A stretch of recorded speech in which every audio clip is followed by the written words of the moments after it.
In the midst of a shocking relationship status, Jasmine Pineda of 90 Day Fiancé shares a stunning photo of Matt Branis.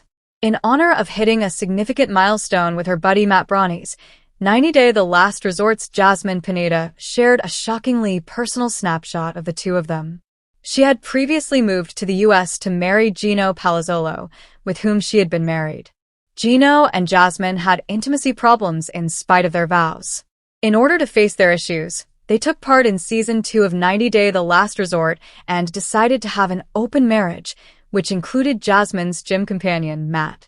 In March 2025, Jasmine unexpectedly fell pregnant by Matt and gave birth to their daughter, Matilda. In the U.S., Jasmine refers to Matt as her best friend and denies ever having a romantic involvement with him. Recent events, however, seem to indicate otherwise. Jasmine recently shared a touching photo of herself and her baby Matilda to commemorate the 2-month mark and show her gratitude to Matt, the child's father. Although she cropped the photo with pink hearts, Jasmine was seen closing her eyes and kissing Matt on the lips. She shared the private photo along with the message, "Thanks for giving me a lovely kid. I've never had a more sincere buddy than you." After giving birth to their child in March 2025, Jasmine first claimed to be only friends with Matt, but she has since begun to show indications of falling in love with him. After her marriage to Gino ended tragically, she has been candid about her difficulties trusting men, but it seems that her relationship with Matt has strengthened with time. It's clear that they might be rekindling their romance as their daughter grows older. It seems like Jasmine wants to make it known to her admirers that she has found happiness with Matt following her turbulent relationship with Gino. One of the most well-liked cast members of the 90 Day Fiancé series, Jasmine, has a talent for generating excitement among viewers. It might be a calculated move to share a personal photo with Matt in order to spark conversation about their connection before confirming her possible return to the franchise. Jasmine may garner a lot of attention and interaction by posting a cute photo of herself with Matt, which is crucial for maintaining her reputation as a reality TV star. Her photo appears to be more about getting attention than it is about showing Matt how much she truly appreciates him. Jasmine's relationship with Gino may have ended metaphorically when she shared a cute photo with Matt. After their tumultuous divorce, it appears she wanted to let her ex-husband know she was happy.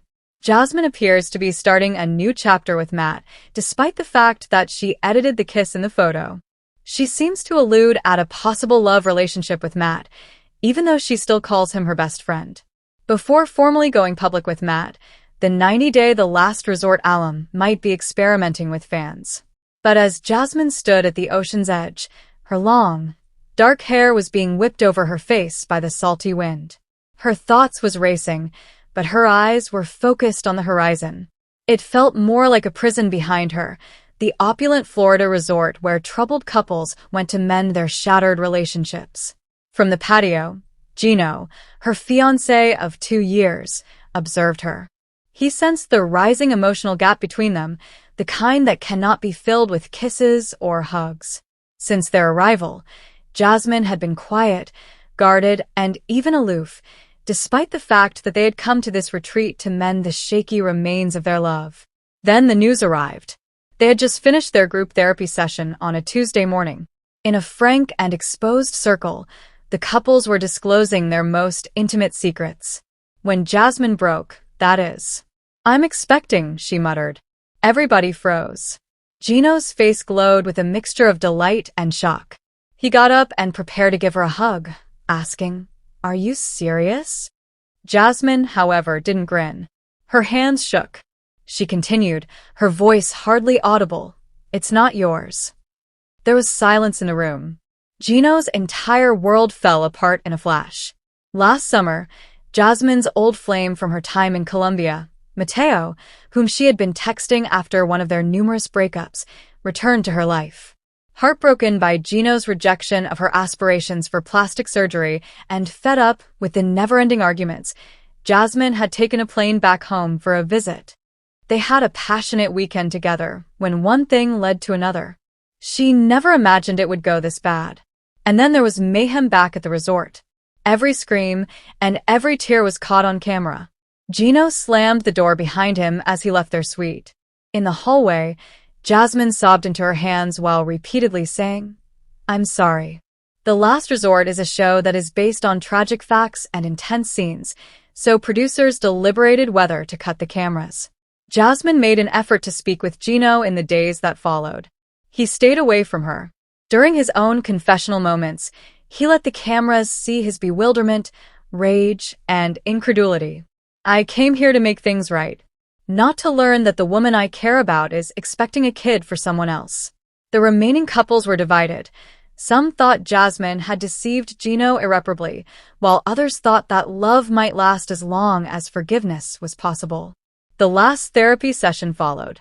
With sore eyes from sobbing during the night, Jasmine sat across from Gino. I aired. However, we don't have to die because of this baby. Gino silently gazed at her. Then, in a steady but broken voice, he spoke. Jasmine, it's not only about the baby. It's a lie. It's all lies. A long silence. I still love you, though. The room was in disbelief. He went on, I need time. However, perhaps we can start afresh. As two individuals who once loved one another enough to give it another shot, not as fiancé and fiancée. Viewers were left with a lingering concern when the camera panned out and revealed the couple tentatively holding hands. But 3 days had passed since Gino and Jasmine's violent altercation at the resort. With every breaking wave reflecting the unresolved tension between them, the formerly tranquil beachfront now felt like a war. With her eyes shielded by large sunglasses, Jasmine sat by the infinity pool by herself, idly twirling the ends of her long hair. However, it was evident to all that she had been crying. Her normally vivacious and blazing spirit was muted. Unsure of how to console her, her resort pals looked at her from time to time and muttered to one another. Gino paced back and forth within their small villa, stroking his thinning hair. He felt trapped between the shame that was eating away at his conscience and his own tenacity. He had uttered inappropriate things. Harmful stuff. He was aware that he needed to apologize. He didn't want to, though. I always apologize, Gino whispered to himself. Why does she never own up to her mistakes? The resort's couples therapist, Dr. Lorna, had advised them to think things through and have a conversation. However, speaking was like fighting a war. And to Gino, saying sorry was a sign of surrender. He remembered the night of the altercation. Jasmine had questioned him about sending his ex another text message, which she had discovered by chance while looking through his phone. Gino made an effort to excuse himself by claiming that it was nothing more than catching up. However, a wounded and deceived Jasmine let go her rage. They spoke to each other. Words that were unavoidable. Gino, why do you keep concealing things? You would be honest if you loved me. And you would trust me, Jasmine, if you respected me. Boom. Their yelling had been drowned out by the ensuing silence. At last, Jasmine got up and walked back to the pool. She was tired of waiting for an apology that would never come, even though her heart was heavy.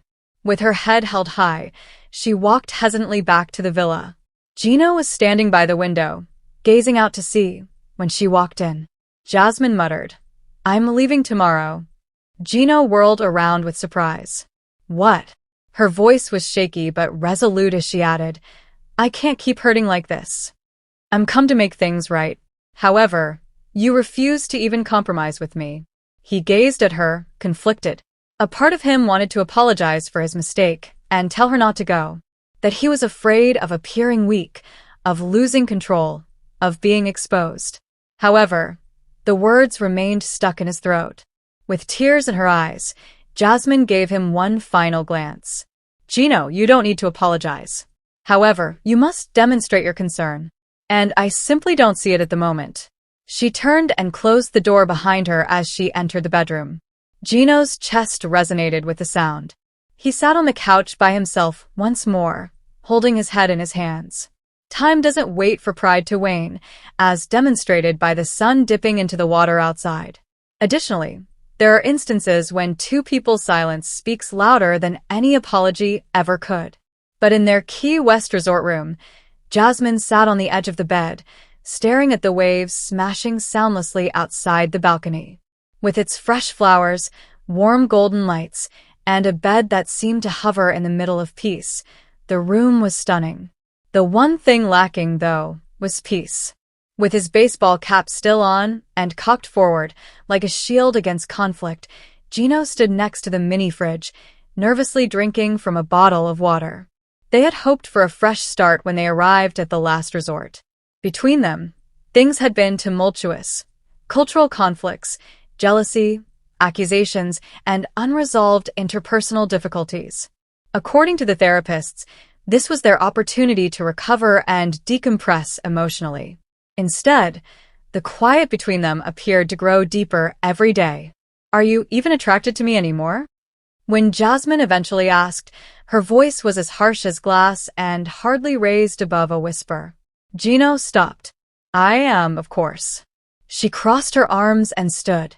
"So, why don't you touch me at night? Why do we sleep in a bed designed for lovers like strangers?" He cast a sheepish glance down. "Jasmine, it's not that easy." "Then simplify it," she advised. "Speak to me. Give me a touch. Anything." When they initially met, there had been passionate evenings. Gino was awkward but affectionate. Jasmine was passionate and furious.